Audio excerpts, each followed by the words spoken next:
어제 하면서는 호흡을 좀 놓치지 않고 이렇게 끝까지 갔었어요. 여러 생각이 올라오지만 좀 깊게 된다는 저의 생각도 있었고, 그러면서 좀 뭔가 된다는 생각도 있었어요. 근데 잠을 자는데 제가 꿈에서 되게 헤매고, 그리고 꿈에서 이제 막 힘들어하면서 제가 이제 소리를 내니까 옆에 계신 분이 저를 깨워주셨거든요. 꿈에서 느낀 감정은 이제 억울함이었는데, 깨고 나니까 제가 이렇게 해왔던 그런 공부가 다시 이렇게 좀 도로함이 탑을 된 그런 느낌이었어요. 그래서 지금 이 상태에서 제가 좀 어떤 방향으로 공부를 해가야 될지 좀 근데 그걸 여쭙고 도로아미 싶습니다. 탑을 이렇게 생각하지 마시고요. 그러니까 우리가 그런 게 있어요. 우리가 이제 살아오면서 뭐 때로는 막 상처도 받고 억울한 일도 당하고 기쁠 때도 있고 수많은 일들을 겪으면서 살아오잖아요. 그죠?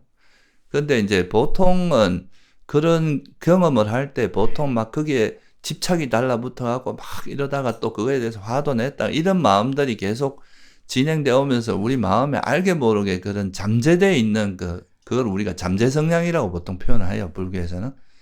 그런 게 있는데 이거는 겉으로는 잘 안 드러나고 있지만 어떤 상황이 되면 이렇게 불쑥불쑥 어떤 계기에서 드러나고 이런 게 많은데 결국은 수행은 이제 우리가 그런 과정을 통해서 우리 의식들이 조금 엉키고 꼬이고 이런 것들이 있거든요.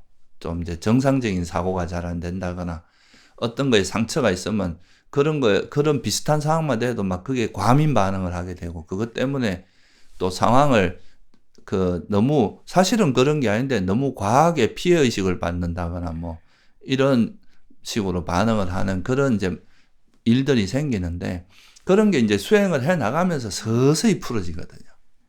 이게 한꺼번에 싹 없어지는 게 아니고. 그래서 경전에 보면 어떤 표현이 있느냐 하면 이제 빛바랜다는 표현이 있어요. 이제 우리가 옷 같은 경우도 오랜 세월이 지나면 막 물이 들어있던 게 서서히 빛이 발해가지고 나중에는 없어지는 그런 과정들이 있잖아요.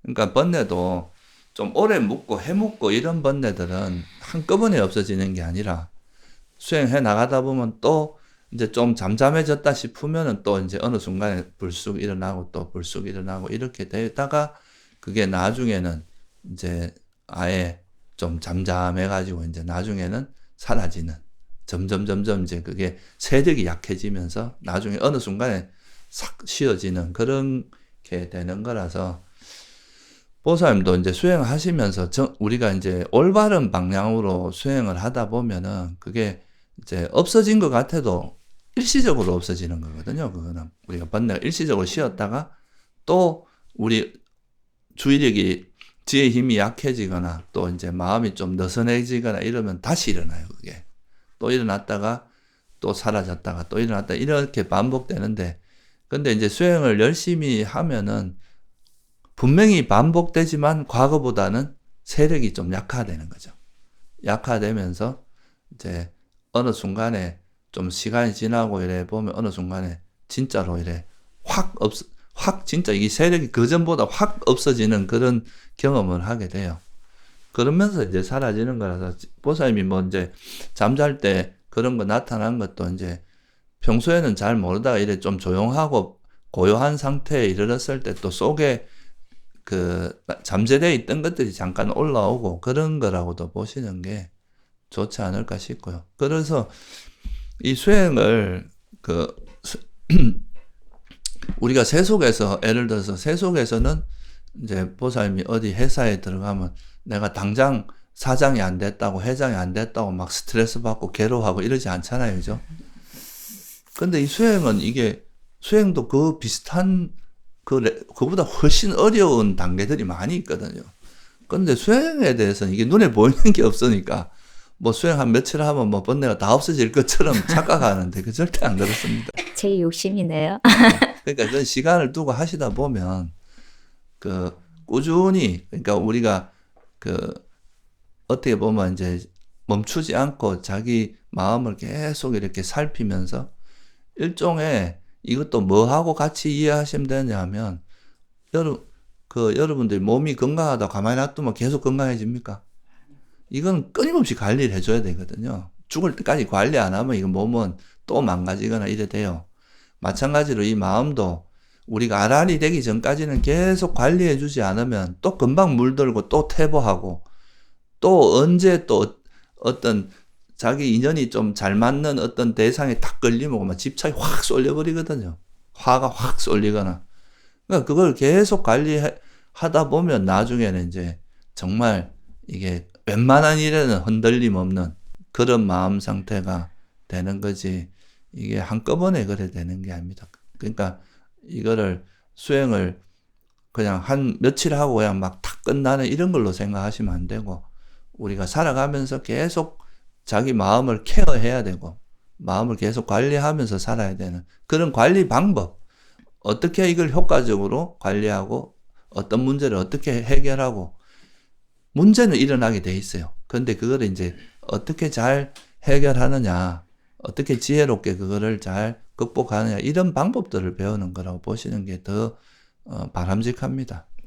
예. 음. 그러면 마음이 좀 풀어지고 그리고 긴장이 놓여지면서 그런 현상이 일어났을까요? 네, 그럴 수 있습니다.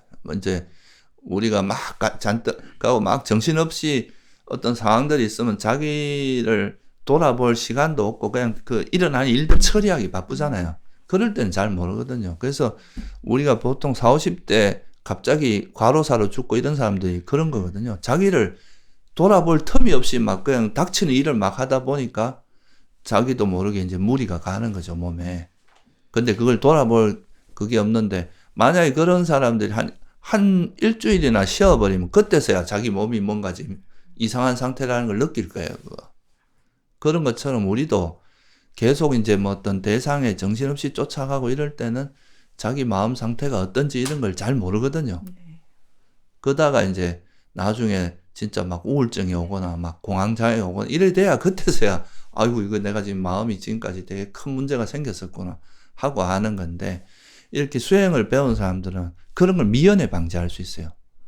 마음이 계속 뭔가 계속 이게 불만이나 화나 우울함 쪽으로 흘러가면 아 이게 계속 화가 진행되고 있구나 이렇게 자각을 하게 되면 그런 방향으로 안 가게 뭔가 조치를 취할 수 있잖아요. 대처를 할 수 있고. 근데 이제 그런 거를 전혀 모르는 사람들은 그걸 그냥 방치해 놨다가 나중에 이제 문제가 커지고 나서야 그때서야 손을 떼려고 하면 그때는 좀 훨씬 많은 그 품과 노력이 들어가야 되죠. 그래서 이것도 끊임없이 관리하고 우리가 이제 신경 쓰고 그렇게 해야 되는 거라고 보시는 게 좋습니다. 네, 알겠습니다. 네. 더 열심히 수행하겠습니다. 감사합니다.